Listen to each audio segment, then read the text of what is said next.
Have you ever wondered what could compel thousands of people to leave their homes and embark on a perilous journey across continents? The spark that ignited the First Crusade was struck in the year 1095 at the Council of Clermont. Here, Pope Urban II issued a call to arms, a plea that reverberated throughout the Christian world. The Pope's motives were manifold: a desire to reunite the schism between the Eastern and Western churches, a longing to reclaim the Holy Land from the Seljuk Turks, and a wish to redirect from the violent tendencies of the European nobility towards a righteous cause. His impassioned speeches struck a chord, and from every corner of Christendom, people answered his call. Monks, knights, peasants, they all left their homes behind, driven by a mix of piety, desperation, and the lure of heavenly rewards. And thus, in the year 1096, the First Crusade was set in motion.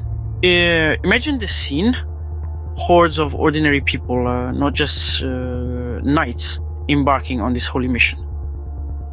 The People's Crusade, a spontaneous mass movement of commoners, was led by a charismatic preacher, Peter the Hermit. His fiery sermons ignited the hearts of thousands, stirring them to action. But this was not a well-organized campaign. There were no battle-hardened knights in shining armor, no seasoned generals to guide them.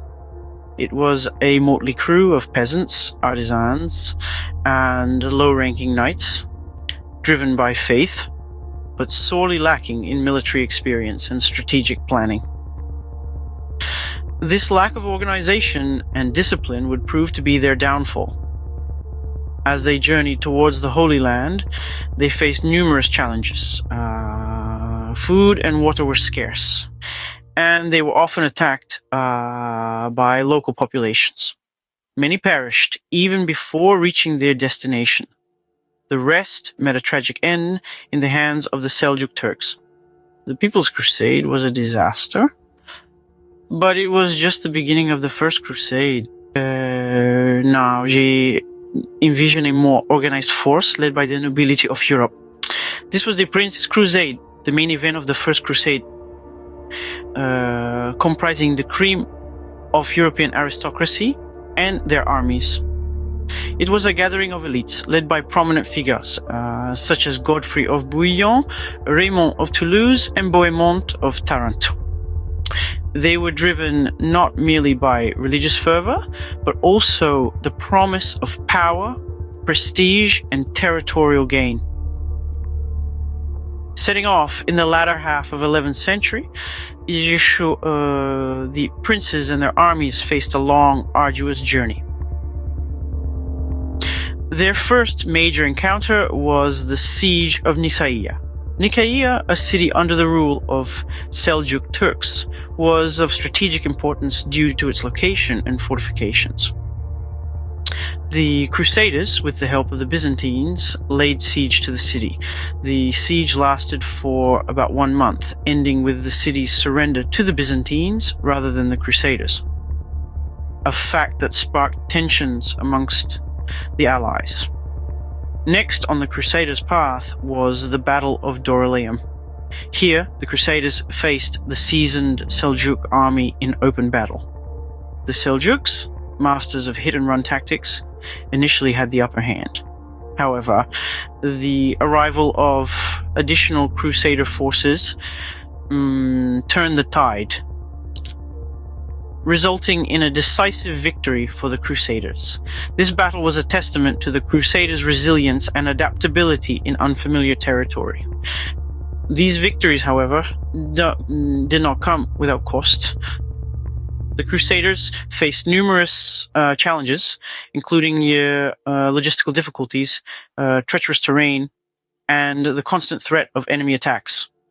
They also grappled with internal conflicts, as diverging interests among the leaders often led to disagreements and discord. Yet, despite these hurdles, the Crusaders remained undeterred. Their faith, combined with their desire for glory and riches, fueled their determination to press on. This unwavering resolve was a key factor in their eventual success, setting the stage for the subsequent stages of the First Crusade.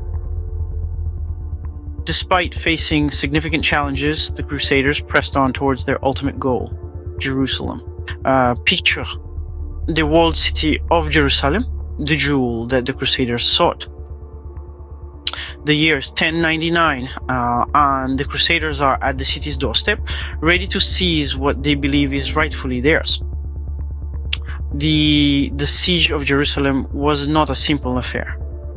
The city's fortifications were formidable, and the defenders were determined. But the Crusaders were equally relentless. They besieged the city for over a month, enduring the scorching heat and scarce resources. When the city walls finally fell, what followed was a brutal massacre. The Crusaders, driven by religious zeal, showed little mercy. In their eyes, they were purifying the city. Yet the reality was a horrific bloodshed that saw thousands of lives lost. In the wake of the city's capture, the Crusaders set about establishing their rule.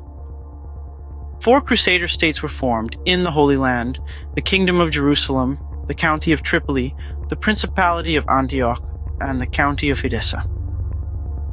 These states, often referred to as the Latin East, represented the Crusaders' attempt to maintain a permanent presence in the region. They were a testament to the Crusaders' ambition and their belief in their divine mission. Yet, they were also a stark reminder of the violence and bloodshed that marked this period in history. With the capture of Jerusalem, the First Crusade had achieved its goal. What happened after the dust settled? The immediate aftermath of the First Crusade saw the establishment of 4 Latin Christian states in the Middle East, known as Crusader states. These were the Kingdom of Jerusalem, the County of Edessa, the Principality of Antioch, and the County of Tripoli.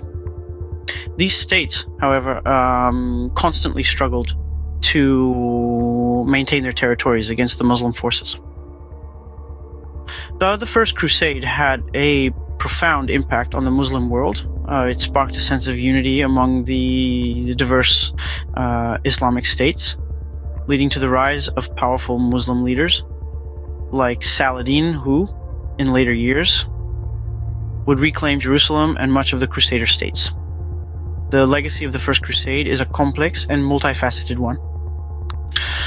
On one hand, it marked the beginning of a period of intense conflict between Christianity and Islam that would last for centuries.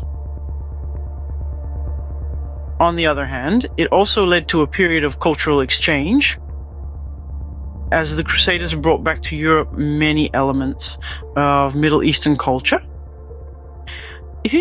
including advancements in medicine, architecture, and cuisine. Subsequent crusades followed, each with varying degrees of success.